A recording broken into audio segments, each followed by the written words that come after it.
On today's episode, making the transition to design, finding your first client, and then charging for your work. Let's rock and roll.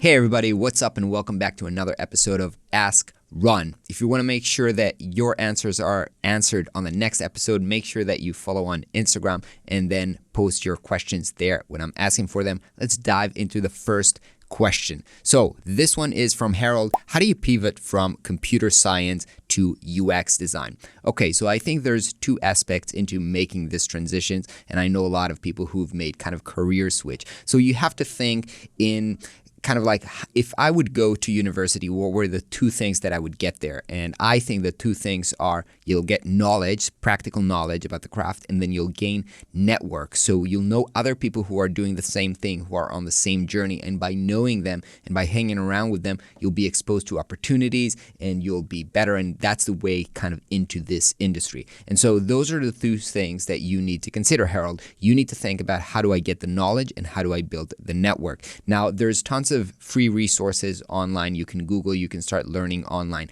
I think if you have the money and the time to register to some kind of a course, whether it is an online course or an offline course, that will, besides the knowledge, also put you into a position where you're inside a community, where you're actually building a network of peers, of people who are trying to do the same thing as you are, you'll find it very, very helpful. So those are the two things that you need to focus on.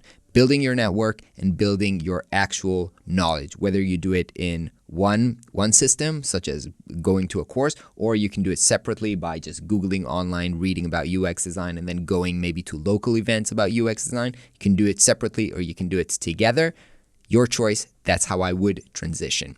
Next question from Ellie. How do you get your first client? All right, so two parts to finding your first client. First step is you let everybody that you know that you're now taking on project and you're looking for client work. And the best way to start is with the people that you know. So either your family, your friends, and your close network on Facebook or Instagram maybe, because those are people who already know you. They already trust you. And so the biggest chances of them referring work to you and kind of transferring the trust that they already have in you into somebody else, that's probably the most likely and easy way for you to find clients. So it might not be an amazing client, it might not be your ideal client, but it's the way to get your first client is probably from the people who know you. Now, let's say you did this, you shouted out, you talked to everybody that you know, you were like, hey, I'm looking for a project.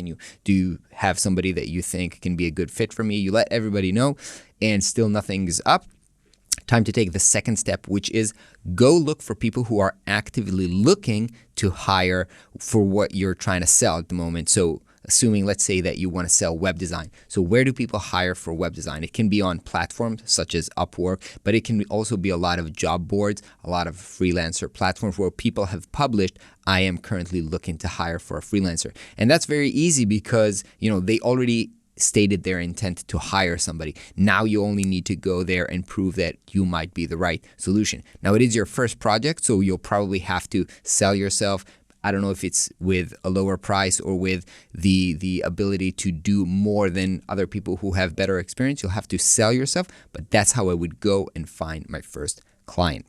Next question from Sanya. How do you know when you're good enough to charge for my work? How do I know that I'm good enough to charge for my work? So the thing about confidence and charging for your work is all about confidence at the end of the day. So the thing about building confidence is that you build it in small steps. I think a lot of people fantasize that I'll get my first project and then I'll charge $10,000 for my first project. It's probably not going to happen because you're probably lacking the confidence. You don't know if your work is good enough. You don't know if your work is valuable, like it's worth $10,000. So that's why usually you build it up from small steps. So you take the first one, and probably each one when you're trying to push for a higher price is going to be a little bit scary because you're not really sure. But let's say you do the first project, you do it for your family and for your friends, and you charge a symbolic price for it, something very little, let's say, and it's, you know, you're underpaid. You may have know that you're underpaid, but as we said, you don't know at the moment because you're not confident. But you do the work for them,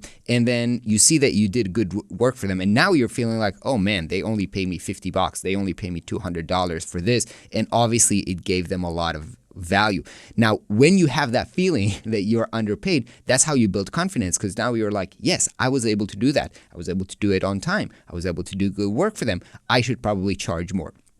And that's the cycle where every time that you're going to feel frustrated, you're going to push higher into the next step, and you're going to push and build a confidence. So at some point, you're going to charge $10,000 for a project, and you'll see that it brings amazing value to them, and you're going to say, okay, I can charge now $20,000. So the way to build confidence is from small. Every time you'll feel that frustration when you saw that you brought value and it was actually, the value was much bigger than what you were paid, that will kind of trigger your confidence to charge more for your next project.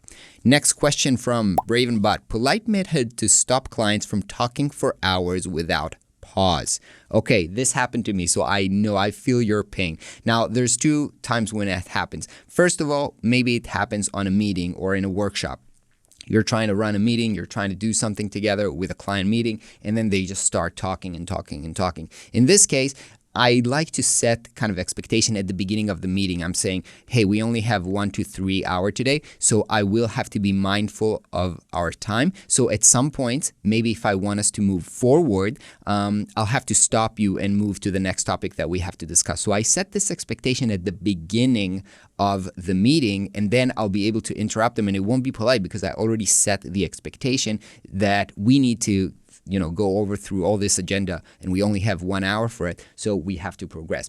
Now, the second time where this might happen is when they're going to call you on your phone. You'll be doing something, and they're like, oh, can I ask you a quick question? And then you're on the phone, and then turns out that this is an hour, and they're just talking and talking and talking and talking. In this case, what I would do when I feel that it's no longer this 1 minute conversation and they're about to talk for an hour, I would say, look, I'm sorry to cut you off. However, I wasn't planning on a long meeting or conversation right now, and I'm in the middle of something.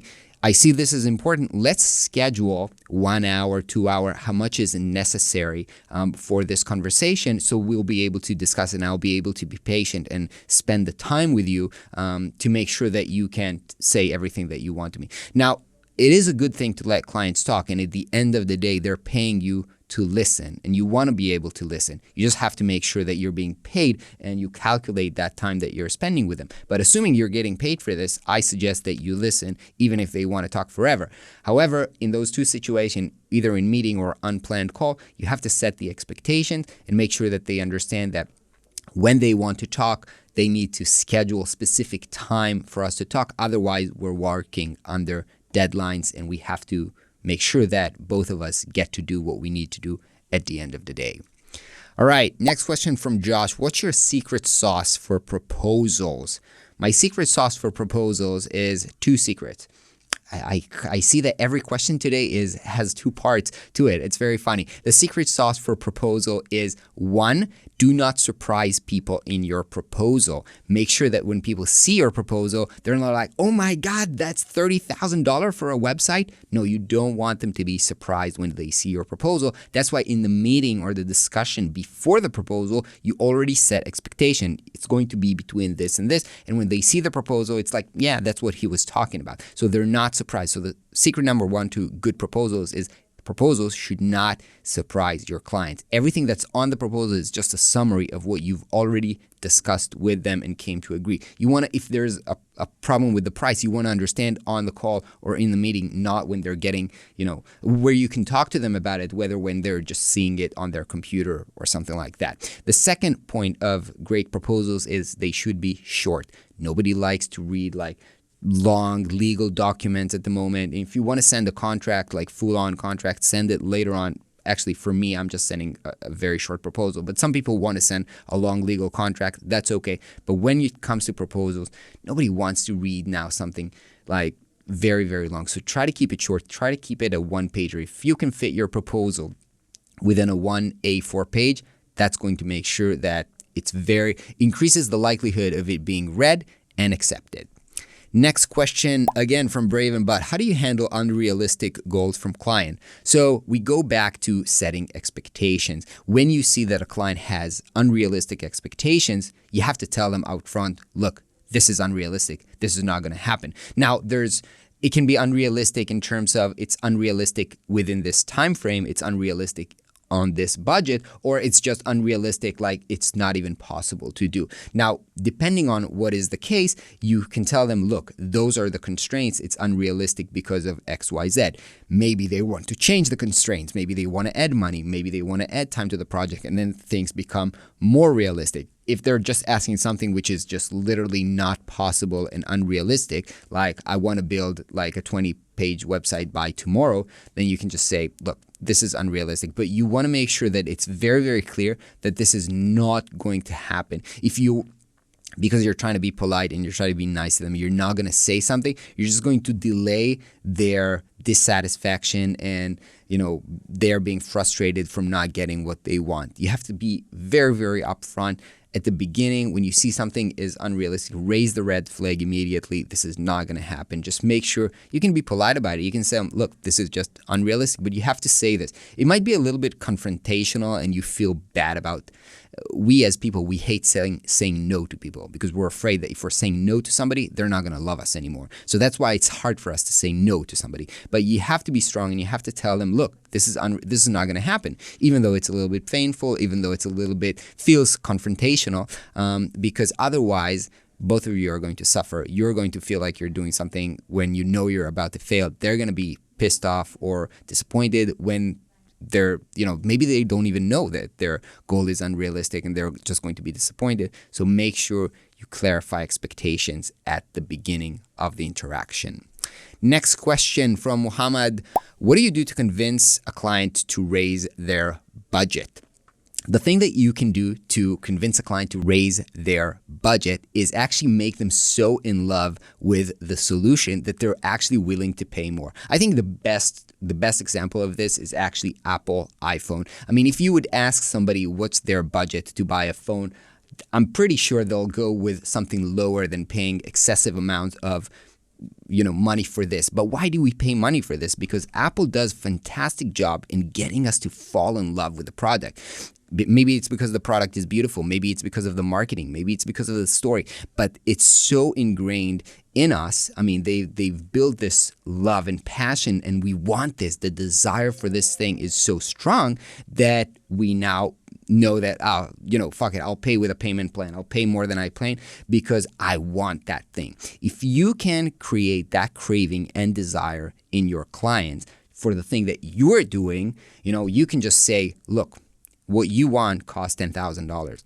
It cannot be done for less. However, check out how amazing this is and blah, blah, blah, blah, blah, and show them that how wonderful it is, how much they want this, how much this can be amazing for them. If you'll be successful in making them fall in love with it, they'll find a way to pay. They'll find a way for the budget. They'll make it happen if they really, really want to make it happen. Last question for today from Dara. How do you stand out from designers when you're new to the field? Well, Dara, I think that when you're just starting out, I don't think it's that important to stand out. I'll be super, super honest. I think when you're just starting out, you don't really know yourself. You don't know how you're different from other people. You don't know what your specific strengths are or where your specific passions lie because you're just starting out. And when you're just starting out, you're experimenting, you're doing many different things. And I think it's actually more important to build friendships with other designers when you're just starting out rather than trying to separate yourself from them. Try to be together with them. Try to foster those relationships and communities. And I've said this many times on the channel, I got so many of my projects just from my designer friends, right? And I've never spent some time thinking, how am I different? What's my unique value proposition versus my friend? I never spent time thinking about this, but it was just the fact that we were friends and we were trying to help each other, helped both of us get projects because, sometimes I had more work that I could do than I delegated to my friends. Some of my friends had more work at sometimes and they send work over to me. So I think understanding how to stand out and what's your uniqueness and what's your niche is super, super important. However, maybe it's not the first thing that you should think about when you're starting out. Find out what you like. Find out how you are unique by just doing a lot of different things. All right, I hope this was helpful for you guys. I'll see you on the next video. Bye.